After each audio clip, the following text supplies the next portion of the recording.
the most scary stories that are actually real. This one is about a 17-year-old boy who was alone with his mother at home. It was a late summer night and he just finished gaming. And he went to the bathroom before going to sleep. While he was inside, he heard a little tap on the door. He yelled, "Mom, is that you?"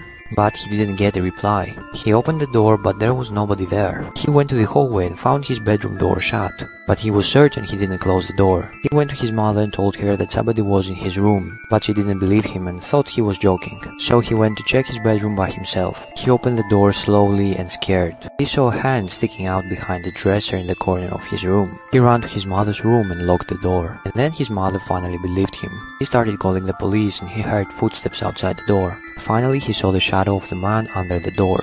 He tried to open the door, but it was locked. But fortunately, he gave up, went downstairs and left the house. You notice something kind of off about this mannequin? For anyone who's familiar with the legend, she is known as La Pascualita. The mannequin has stood in the window of a Mexican bridal shop for more than 90 years, but when she was first placed there, patrons noticed something kind of strange. The detail work on this mannequin was unusual. She was noted with eyebrow hair, veins, and even discoloration around her mouth and ears. But that suspicion soon grew to horror as patrons started to notice that she bore a striking resemblance to the owner's deceased daughter, Pascuala. Pascuala was actually set to be married herself, but ended up dying in a tragedy before her wedding day. Shortly after her death, the mannequin appeared in the window and the legend was born that these were the preserved remains of the owner's daughter. But the most compelling evidence has always been the hands. The hands are shown with wrinkles, they have veins, they even have lifelike fingernails, which is unlike any mannequin I have ever seen. The question remains to this day, could this really be the shop owner's daughter? This girl started going blind until scientists discovered what was in her makeup. Tyla was born in Australia with a peculiar black birthmark across her face. For years she tried covering it up, but nothing worked. By the age of 16, she was a constant victim of bullying. She would come home crying every day after school and would never show her face until one day she had enough. She had heard online about this Chinese makeup company that claimed they could change your entire face. So without any hesitation, she ordered the product.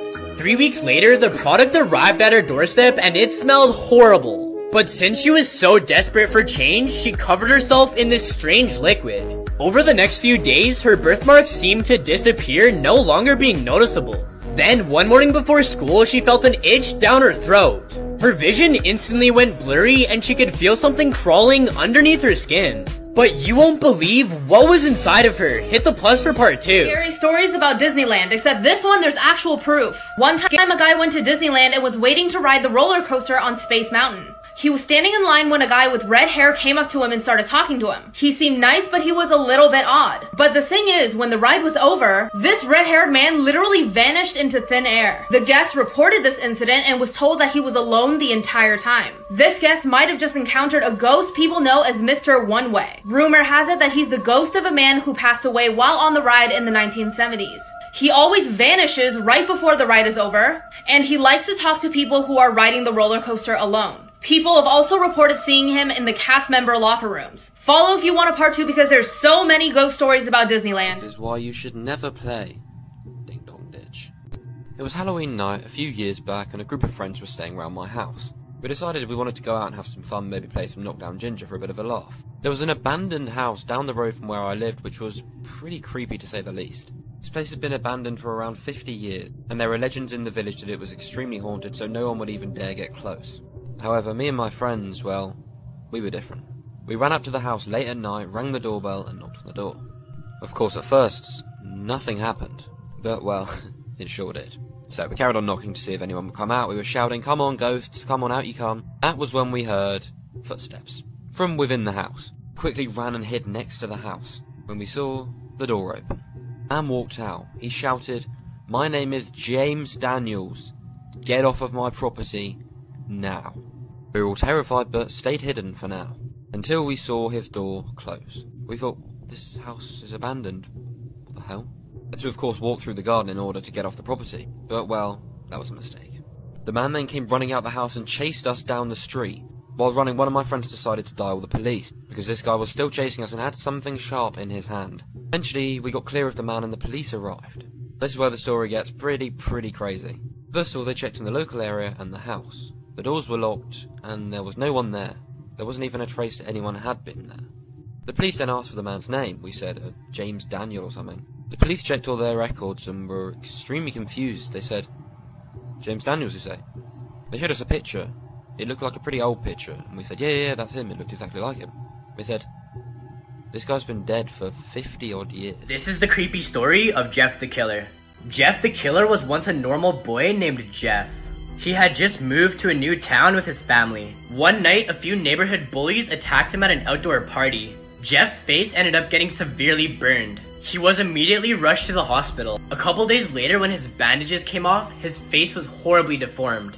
He loved it, he said. It was perfect for his brand new personality. Jeff decided he loved his new face so much that he didn't want to stop looking at it. He didn't even want to blink, so he burned his eyelids off. He never wanted to stop smiling, so he gave himself a permanent smile. That same night, Jeff murdered his family. Now he runs around killing people in their sleep with a knife. Videos from around the internet. I see you. These two girls were traveling on a lonely road late at night, when they observed something absolutely terrifying not far away on the horizon. Can't run away. One of the two girls can be heard sounding quite perplexed and terrified upon witnessing it. What is that? Because the video was posted just a few months ago, it is still unclear what this enigmatic figure was. 2-sentence horror stories. So it turns out you can feel everything that happens to your body after death. I suppose I should be flattered my husband still finds me attractive after all these years. It's been almost a decade since I last saw my mother, and she still reminds me every day that if I misbehave again, she'll take my hearing too. I'm sorry, your son won't be waking up. He's brain dead. You hear the doctor telling your mom. My wife woke me up last night to tell me there was an intruder in our house. She was murdered by an intruder 2 years ago. Ghost stories from each state, part 1. Alabama. On February 1858, a steamboat named Eliza Battle set out on a cruise down the Tombigbee River, carrying 60 passengers and more than 1,200 bales of cotton. On March 1st, an unseasonably cold night, the cotton caught fire and quickly engulfed the ship into flame. This disaster left 33 passengers and crew dead. On brisk and chilly nights, people sometimes see the burning Eliza Battle rising from the misty waters where it sank, trying to complete its journey. Like this are the reason that I'm scared of the woods.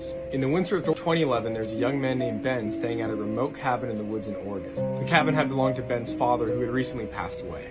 The two of them had so much fun up there, so many really bright memories, so Ben wanted to go up there really just to enjoy nature and just really reflect on the life of his father. Ben brought his dog, who was his best friend, and for the first 2 days, they really just had a blast together. Ben would snowboard, his dog would chase him, they'd play around in the snow, Ben would play video games, which is something him and his father really liked to do. So all around, just a really wholesome experience, pretty much exactly what Ben wanted out of this trip. However, on the third evening, things took a very creepy turn.